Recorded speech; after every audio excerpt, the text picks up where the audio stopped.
my fellow freedom lovers and thinkers. Thank you for tuning in to the LL3 podcast. My name is Craig, transmitting from the beautiful swampy Mango, South Florida. And today's date is Thursday, March 25th, 2021. Oh, yes. And it's pretty quiet right now on the Thursday night. I'm at downtown saloon located at 10 South New River Drive in the heart of Fort Lauderdale, Florida, along the New River, near the county courthouse, Brevard County Courthouse, and jail. All right, that'll be the southeast section of the Andrews Avenue Bridge. And, yeah, so it's pretty mellowed out here, which is cool. You got a nice group of individuals that's gathering, which is nice. Yeah, so, do a couple here. I'm not going to go digress or anything like that, or do my rant. Usually I do. Here's the thing that we're going to be talking about. Of course, everyone's going up in arms on the whole debacle on gun control. Let's see what Biden has to say about this. Came from the epochtimes.com. Biden, gun control will be a matter of timing. Yeah, sound like a true, eloquent, constitutional president.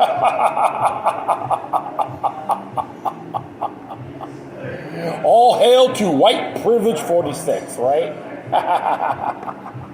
Let's see what the Globalist Belb will have to say about this. Those what Jack Phillips wrote. President Joe Biden responded to a question on Thursday on when to push gun control measures, promised a series of actions to regulate the sale of firearms, but said this next agenda item pertains to U.S. infrastructure. So he wants to form a thing of federalized neo-mercantilism, right? All of the above, it's a matter of timing, he said in the response to a question during his first press conference as president. Now, he spoke about infrastructure initiatives. Whether it will be through executive actions or Congress, Biden said. All of the above. Okay? So, in other words, they're going to pursue an illegal contract. All right? That's what it is, an illegal contract. So, I'll continue on. Biden did not make any other comments about possible action on firearms during a news conference. The president then pivoted to infrastructure and promised details at the event in Pittsburgh, Pennsylvania. With an increase in pressure on Biden to either take executive action or push congressional Democrats to pass legislation that will restrict firearms ownership into wake to two mass shootings in Atlanta and Colorado. Republicans and pro-Second Amendment groups said such initiatives are unconstitutional, as the Constitution's Second Amendment ensures the right to bear arms. Don't forget the 9th and the 10th. Always got to look at these things, folks. I know a lot of you out there do. I don't need to wait another minute, let alone an hour, to take common sense steps that will save lives in the future and urge my colleagues in the House and Senate to act. Biden said on Tuesday, coming a day after a gunman shot and killed 10 people in Boulder, Colorado. Biden, when he was a senator, he pointed to the assault weapons ban in 1994 and said he helped ensure that it got passed. The House, meanwhile, passed two bills earlier this month related to background checks receiving little Republican support. Republicans in the Senate, including Senator Mitch McConnell, Republican from Democrat, said do not favor either bill. One thing we know for sure is that these shooters are invariably mentally incapacitated. Well, if that's the case, in Colorado, we had mentally defected laws on this matter, and it looks like it was never implemented towards that suspect. Was possibly the one in Georgia as well. So, it happened with Nicholas Cruz. He's a suspect, which is declared man defected by the courts in Brevard County, Florida. He still got his firearm, which was considered illegal under Florida statute 793.065. Explain this to me. Explain to me how you're going to create another referendum, pass it into law that has no effect. That's the question. All right? It's really disturbing. It's like all this media propaganda hype they want to shove down our throats. People aren't buying it. Right now, the federal government can't even wipe their own rear ends. Look, they had to like do a big, huge cage themselves in after the riots of January 6th, when there was never an insurrection. I'll pursue here. Senator Cruz accused Democrats of playing ridiculous theater with recent tragedies. What happened in this committee after every mass shooting is Democrats propose taking away guns from law-abiding citizens because it's their political objective. But what they propose not only does not reduce crime, it makes it worse, Senator said in a hearing Tuesday. White House Press Secretary Jen Psaki said Wednesday, no one is talking about overturning or changing the Second Amendment, but wants common sense measures. Yeah, it's called illegal contracts. When Psaki thinks that people there are that dumb, including the people who are asking these questions, come on. It's old, recycled pus you're playing with. Senator Dianne Feinstein in March introduced assault weapons ban in 2021, which would essentially restrict purchases for about 200 common sporting rifles. But it's okay for her to have firearms and a concealed weapons permit, right? It shows you how much hypocrisy this giant-infested pig is. Well, the whole thing is this, folks, is very absurd indeed. And here's the thing it says here. No states, there's Article 1, Section 10 of the U.S. Constitution says, no state shall enter in a treaty, alliance, or confederation, let a grant marquee, reprisal, coin, money, emit bills of credit, make anything but gold and silver, a tender, pay of debts, pass any bill of attainder, ex post facto law, or law impairing the obligation of contracts, or any grant title of notability. So it's considered an illegal contract. When it's about state, it means political body. A body, as it says here, from the Law Dictionary, from lawdictionary.org says here, what is state? A noun, a politic, or a society of men united together for the purpose of promoting their mutual safety and advantage, but their joint efforts of combined strength. So that's what it means. And if you read Article 1, Section 9, Clause 3, no bill of attainder or ex post facto law shall be passed. So what they're trying to do is null and void. Okay? And even if the president wants to do an executive order, he can't because it does conflict with Article 2.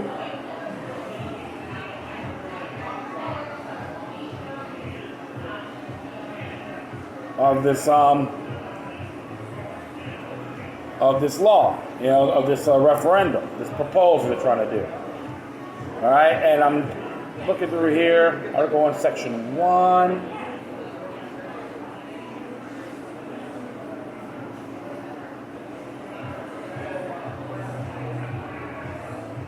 Excuse me, folks, I'm just like going through here. Of course, Article 2, Clause 8. He has an oath, of course. We get Article 2, Section 2.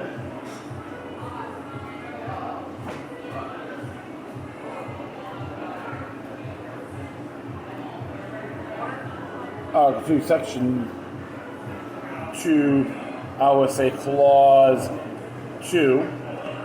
He shall have the power and with the advice consent of the Senate to make treaties, provide 2/3 of the senator president concur, and by with advice and consent of the Senate shall appoint ambassadors and other public ministers and consuls, judges of the Supreme Court, and all other officers of the United States, whose appointments are not herein otherwise provided for, or shall be established by law, but Congress may be law vested appointment of such inferior officers. That's all he can do. The president alone in the court of law and the head of department. That's all he can do. He can't do executive order, which hasn't been signed into law. So he's going to try to use executive order on those certain restrictions is invalid. Okay? And even if you look at Article 6, Section 2, of the U.S. Constitution. If I'm correct, is Clause 2.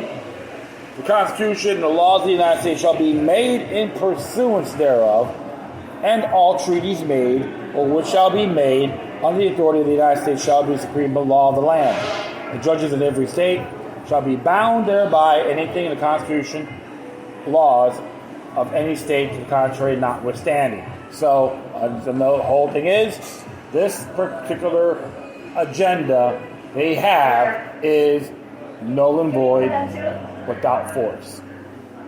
Period. Of course, you can use the Second Amendment, you can use the Ninth, you can use the 10th.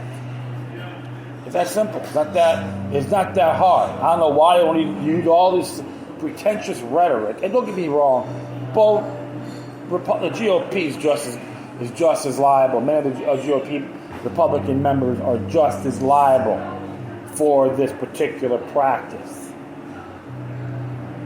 But the whole thing is invalid, and it's considered treasonous. Because you have those natural rights. We were born with them by our Creator from the universal cosmos, regardless of your religious deity. We have these rights. Period. Null and void. Anything they try to throw is null and void. It's not that hard. It's one of the areas you always got to look at. And that's why I'll tell you this, I'm expecting a lot of states to tell them to hell with your propaganda. It's not accepted in our state.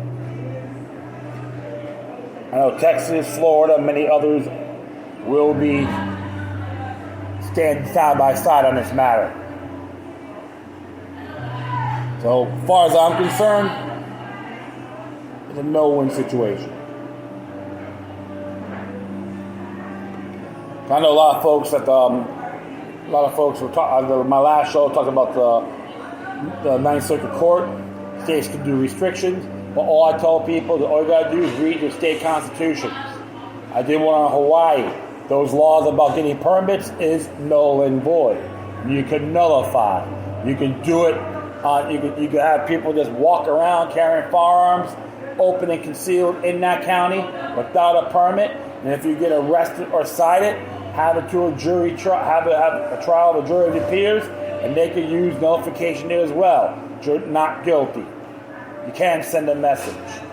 And many other states that were involved in these things can do the same. Not that hard. Don't focus. The problem is, the big mistake is, a lot of individuals are going to rely on the corporate doctrination. Go by your state constitutions also. That would be the right thing to do. When you read it and you see these stupid little ordinances or state laws trying to contradict it, it's invalid. Because the thing called prohibited laws are illegal. Period. So we got one in Florida, Article 1, Section 10 of our state constitution. Says that directly. They don't want you to know that, but I do. Always remain vigilant. You never trust the government, whether it is federal, state, or local. All right, so we're going to do one more here. And this one is, I think it's like 1 minute long.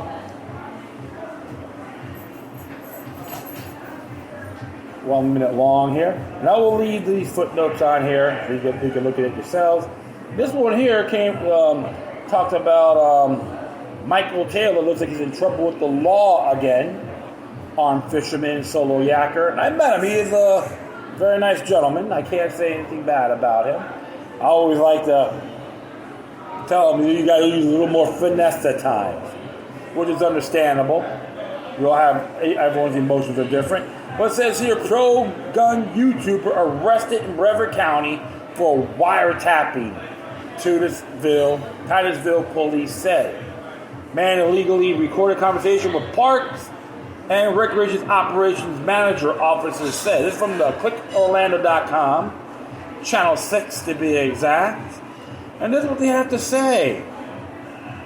YouTube creator known for posting pro-gun videos faces charges in Brevard County after police say he illegally recorded a phone conversation with County Parks and Recreation Operations Manager. Michael Taylor, 41, was booked into Brevard County Jail early Thursday morning. According to investigators, Taylor posts videos on his 2 YouTube pages, solely accurate and armed fisherman, which he conducts First Amendment and Second Amendment audits around the state, which entails him open carrying and a fishing pole and then filming a response from police. According to Titusville police, Taylor was recently asked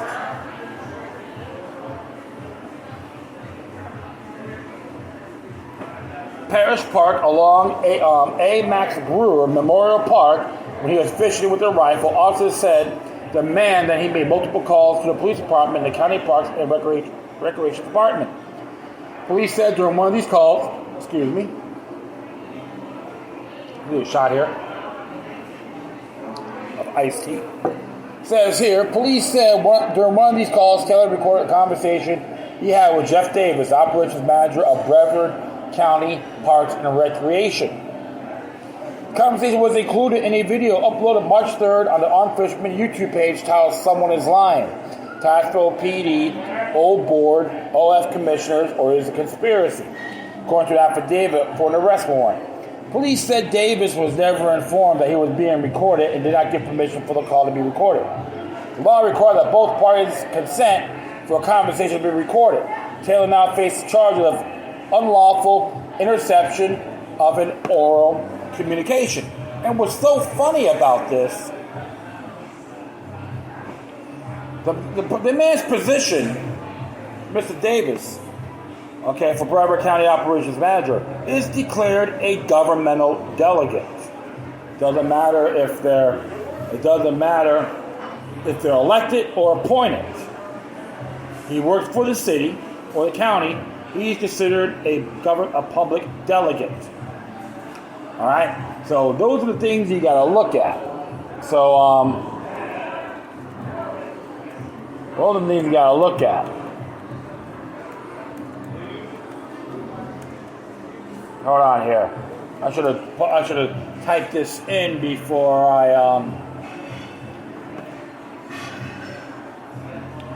I should have typed this in. Well, it's so funny because he does remember this thing called public access. He had a meeting with someone as a governmental delegate, and when you look at that, he can record it.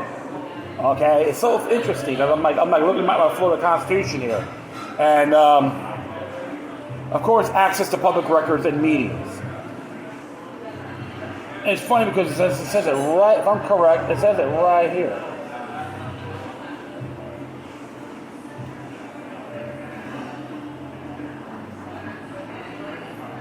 About public access to records. So, it says subject to be all meetings of any collegial public body of the executive branch of state government or any of the collegial public body of a county, municipality, school district, and special district at which officials act are to be taken or at which public business of such body is to be transacted or discussed. Shall be open and notice to the public, and meetings of the state legislature shall be open and notice, provided in Article 3, Section 4E. Except with meetings, with respect to meetings exempt pursuant to the section specifically closed by this Constitution. It's interesting because he's considered a collegial public body. So legally, he is considered public records. So what Mr. Taylor has done, he recorded this conversation, posted it. It's public records. The question I have, as Mr. Davis did document this as well. It's not a private conversation. It's public. So if you look at Article 1, Section 24, it's pretty self-explanatory. I read subsection B on this because it was a meeting. When you think about it legally, it was a meeting between Mr. Taylor and Mr. Davis. So remember, he is considered a governmental delegate. It's very self-explanatory. So this whole wiretapping thing is invalid. Illegal arrest. Titusville wants to show their masculinity on arresting people that fight for what's right. Sorry. Titusville's finest in Brevard County. They're nothing more than a bunch of cowards. Shows your true manhood. You arrested for someone to fight what was right. Take your boss hog past nature somewhere else. It's contaminating space. And that's the damn truth. Well, that will be it. I thank everyone for listening. Plus, feel free to download and share throughout the social media networks. If you have any questions, comments, or things you want to check out, whatever you do, please send your correspondence to the quorum. Furthermore, I'll leave the footnotes of this episode on my speaker page. And if you want to contact me, you can email me at lokiluck03@protonmail.com. If you want to send some donations, hit me at paypal.me or cash.app/lokiluck3. And if you want to support the Epoch Times and support Michael Taylor's defense, there's some links on there for our fishermen and all that. You can get all the information from there. I say support the cause because if they arrested him for exercising his rights, yours can be too. And I got to add one more thing as well. Based on this documentation, and he recorded it, he published this this video. I've seen the video on this. Freedom of the Press, Article 1, Section 4 of our Florida Constitution as well. So, they can say whatever you want. It's legit. That's all I gotta say. Once again, thank you for your time. But always remember that demoniac resistance is helpful for the soul and can liberate humanity. Until next time, take care of yourselves. Keep on spreading love. And may your guardian spirits be with you.